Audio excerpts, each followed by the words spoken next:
let's open up Task Manager because clearly...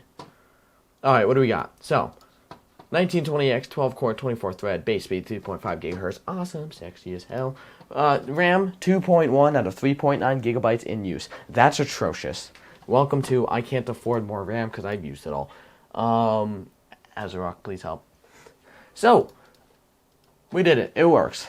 CPU 38 degrees now. Hold on. This is the silentest Threadripper build you'll ever hear in your life. Hold on.